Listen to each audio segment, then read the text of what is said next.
All right, so are you ready to dive into some serious claims about potential election integrity? We're talking about vote manipulation, maybe even systemic, and the source is, well, not what you might think. Yeah, what's so interesting about this is it's Bev Harris, Oh, the love that. founder of Black Box Voting. So, really well-known election watchdog group. Right, yeah.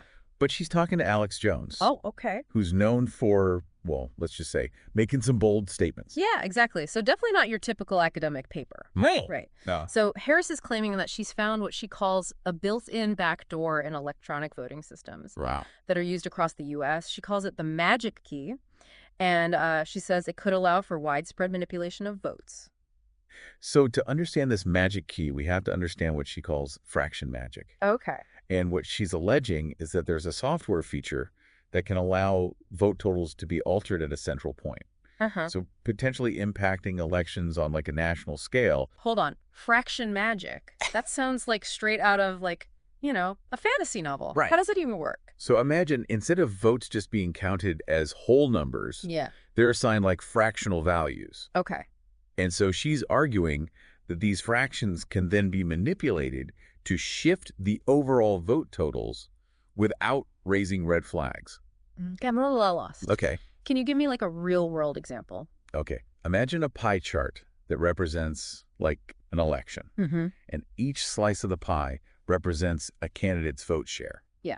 Fraction magic is like subtly shaving off tiny slivers from one candidate's slices and adding them to another's. Individually, the changes are small, but they add up to a significant shift in the overall results. So it's not about hacking individual voting machines, but manipulating the central system that tallies the votes. Exactly. Gotcha. And she's claiming that this isn't just theoretical. She's saying that this system is used nationwide. Wow, that's a big claim. It is. It's a bold claim. Yeah, if that's true, it means that, elections are way more vulnerable than we think. Yeah, way more vulnerable than we realize. Yeah. Yeah. It's kind of unsettling to think about. It is. And you start to wonder, Yeah. like how much can we really trust the reported results of an election? Yeah, It raises questions about the fundamental security Right. and reliability of our voting systems. Exactly.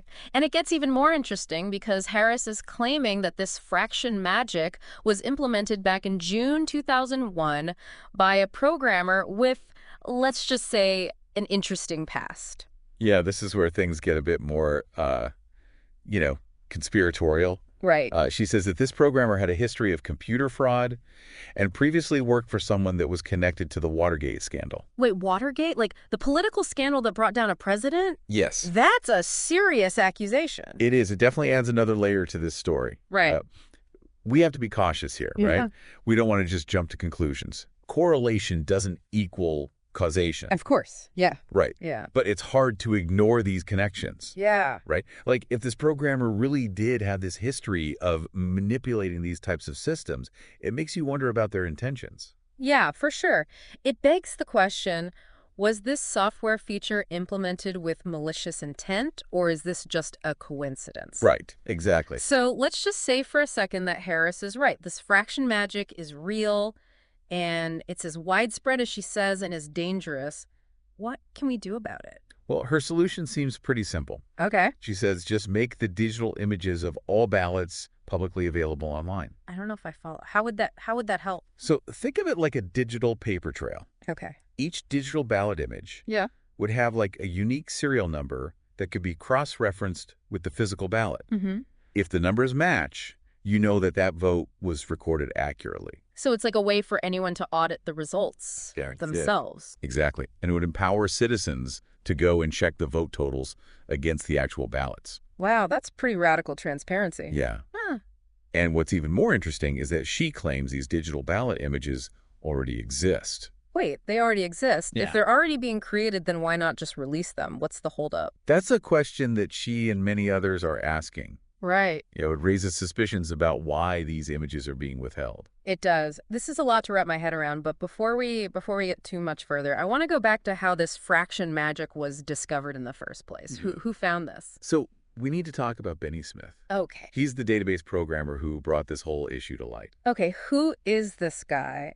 And how did he find this potentially massive election vulnerability? So Smith is not your typical cybersecurity expert. Okay.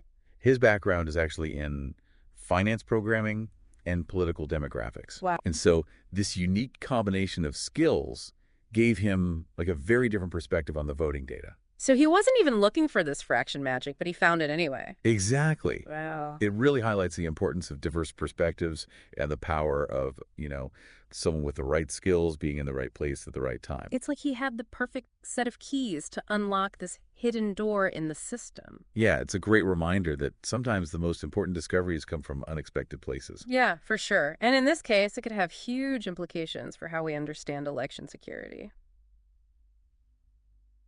Welcome back. Before the break, we were talking about Bev Harris and her claims about this magic key to election fraud and her theory about fraction magic, being used potentially to manipulate vote totals. It's really interesting how she pinpoints the implementation of this fraction magic back to June 2001. Well, wow. And even names a specific programmer who had a history of computer fraud and was even tied to the Watergate scandal. It sounds like a spy movie or something. Right. But how much evidence is there to support this? I mean, connecting a programmer to Watergate sounds like a stretch. Well, we should remember that, Harris is known for her work in election integrity. Right. She's not just making stuff up. Yeah, she's been doing this for a while. Right. So let's just say for a minute that she's right.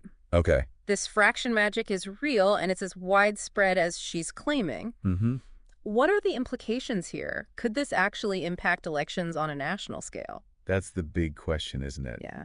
If this vulnerability exists and it is as widespread as she says, it could have a significant impact on the integrity of our elections. It raises the possibility that election outcomes could be manipulated without leaving a clear trace. So we're talking about something that could potentially undermine the very foundation of our democracy. Mm-hmm. Yeah, that's pretty intense. Yeah, it's heavy stuff. Yeah. But she's not just raising alarms. Right. She's also offering a solution. Right. So what is it? What can we do? She's advocating for a system where digital images of all ballots are made publicly available online. Okay. Each image would have a unique serial number that could be cross-referenced with the physical ballot. So anyone could theoretically go online and just check if the digital record matches the physical ballot. Yeah. It seems pretty straightforward, right? It does. In terms of transparency and accountability. Yeah, it would empower citizens to audit the election results themselves. Okay. Rather than just relying on the official count. Yeah. And what's so interesting is she's saying that these digital images already exist. Wait, so if they already exist, then why not just release them? Right. What's the holdup? That's the part that really makes you wonder, right? It does. It does. These images are already there. Yeah. And they could potentially verify the accuracy of our elections. Why are they being withheld? It almost feels like there's something to hide. Right. But maybe there's a reason, I don't know, That's possible. that we're just not aware of. But that lack of transparency definitely fuels suspicion. Yeah. And erodes public trust in the process. It really does. It makes you think, who benefits from that? Who's pushing back against making these ballot images public? That's a really great question. Yeah. And it really gets to the heart of the issue. Yeah. It's not just about these technical vulnerabilities in Right. the voting systems themselves. It's about the power dynamics at play Right. and the potential conflicts of interest that might be preventing these types of solutions from being implemented. So we've got to talk more about Benny Smith, Right. the database programmer who first uncovered this fraction magic. Yeah. And he had a really interesting background, like finance programming and political demographics. Right. So his knowledge of, finance programming probably made him really attuned to spotting these anomalies in these large data sets. Mhm.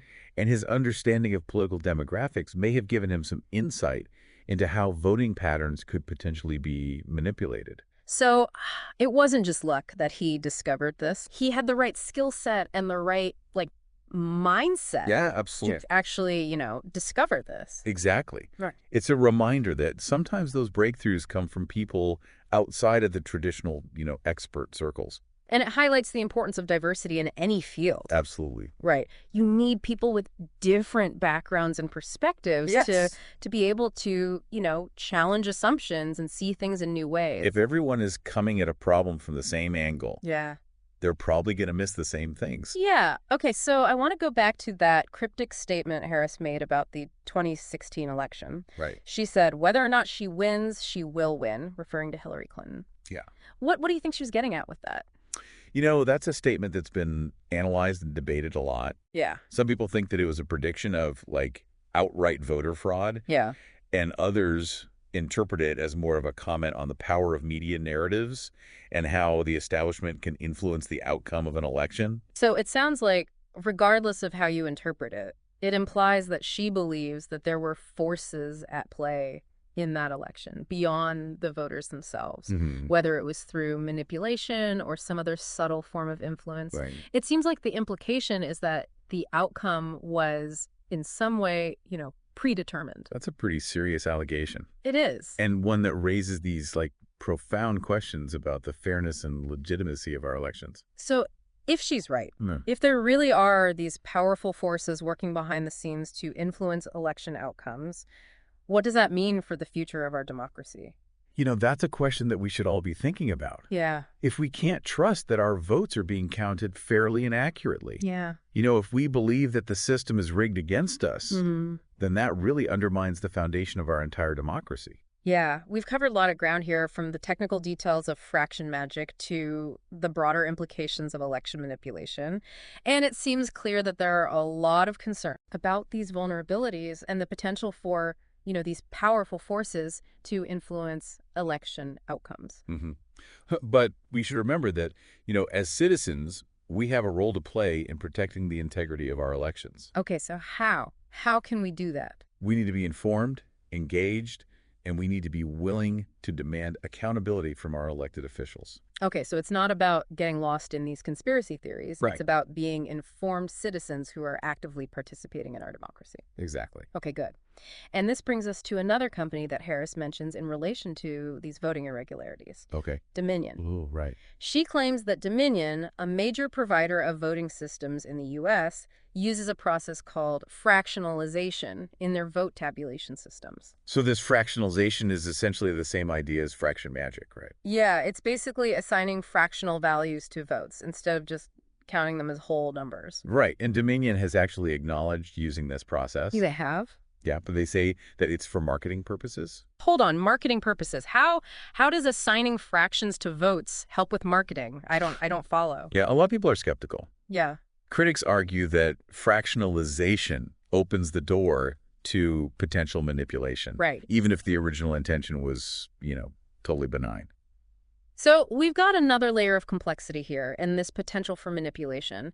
And to make matters even more interesting, Harris suggests a possible connection between Dominion and George Soros, Oh, wow. this billionaire philanthropist known for supporting liberal causes. It's important to note that she doesn't present, like, concrete evidence of direct involvement by Soros in Dominion's operations, Okay. but she does highlight a series of connections and financial ties that raise questions. So we're left with more questions than answers. Right. But it's clear that this topic deserves a lot more scrutiny. We need more transparency in our election processes. Absolutely. And we need to hold those in power accountable. Yes. For making sure that our votes are counted fairly and accurately. This is about way more than just one company or one election. Right. It's about the integrity of our entire democracy Right. and the future of self-government. Stay tuned for the final part of our deep dive, where we'll explore what steps we can take to protect the integrity of our elections and make sure that our voices are heard. Okay, so we're back for the final part of our deep dive into election integrity. And we've been covering some pretty intense claims. Yeah, a lot of stuff to unpack. About how our voting systems could be vulnerable and, the possibility that people are manipulating them. Right, those shadowy figures lurk in the background. Yeah, and we started by talking about Bev Harris's idea of fraction magic, this software that could potentially change vote totals on a large scale. Right, potentially a huge problem if it's as widespread as she claims it is. Yeah, and then there's that whole thing about the programmer who supposedly created it. Yeah, the one with the history of computer fraud. Yeah, and even ties to the Watergate scandal. That's a wild connection. Yeah, it really makes you think, and I keep going back to that statement she made about Hillary Clinton. Oh, yeah. Whether or not she wins, she will win. Yeah, it really makes you wonder, like, what did she know? You know? Was it the outcome of that election already decided beforehand? That's the million-dollar question, isn't it? Yeah, it is. It's a little creepy to think about. Yeah, it is. But before we get too far down that road, I want to bring up Benny Smith again. Okay. I mean, he's the one who discovered fraction magic in the first place. Right. Benny Smith, the guy with the unusual background, finance, programming, and political demographics. Yeah, a unique combo. It's wild. He wasn't some, like, cybersecurity expert. He was just a guy with the right set of skills at the right time who noticed something was off and decided to dig deeper. And that's what's so cool about his story. Mm-hmm. It shows you that you don't have to be some big shot expert to make a difference. You just got to be curious and keep your eyes open. Absolutely. And if he hadn't had those specific skills, he might have missed it completely. Exactly. You know, it makes you think about how important diversity is in everything we do. Yeah, you need people with different backgrounds and experiences to look at things from all these angles. Totally. Otherwise, you risk missing crucial details. So we talked about Fraction Magic, and then there's that other company that Harris brought up, Dominion. Oh, right. The voting machine company. Yeah, and she says they use something similarly called fractionalization in their systems. Yeah, it's essentially the same concept, assigning fractions to votes instead of just whole numbers. And they admit to doing it, but they say it's for marketing purposes. Right, which has a lot of people scratching their heads. Yeah, I mean, how does that even make sense? I don't get it. Yeah, it's a claim that has been met with a lot of skepticism. Yeah, I bet. Critics say that it doesn't make sense and that fractionalization just adds unnecessary complexity and could make the vote counting process easier to manipulate. Mm-hmm. So we've got this whole other layer of potential problems. All right. It raises serious concerns about the security and transparency of our elections. Yeah. And then to top it all off, Harris hints at a connection between Dominion and George Soros. Ah, yes, the billionaire philanthropist. Yeah, but to be fair, she doesn't offer any hard proof that he's directly involved with Dominion. That's true. She doesn't. But she does highlight a bunch of connections and financial ties that raise some eyebrows. So we end up with more questions than answers. Yeah, this whole thing has been a wild ride.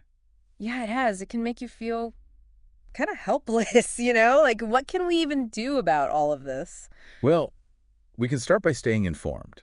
Mm-hmm. We need to understand the voting systems that our communities use, Mm-hmm. the candidates that are running for office, Yeah. and where they stand on election integrity. Right, knowledge is power and all that. But what about taking action?